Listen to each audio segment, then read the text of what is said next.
Afternoon, ladies and gentlemen. Your United States Navy Flight Demonstration Squadron takes pleasure in performing for you this, our 13th flight demonstration of the 2025 season. I am Major Scott Locks, narrator for the Blue Angels.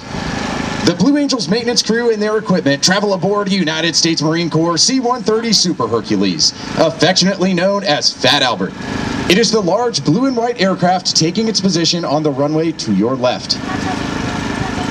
Today, Fat Albert will be demonstrating the high-performance climb capability of the Lockheed Martin C-130 Super Hercules.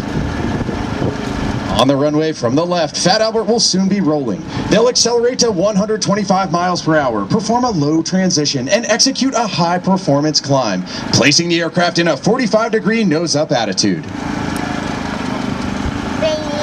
Stop leaning forward. Updated wind star 050 at 10. We own the airfield and the airspace. You are clear for takeoff.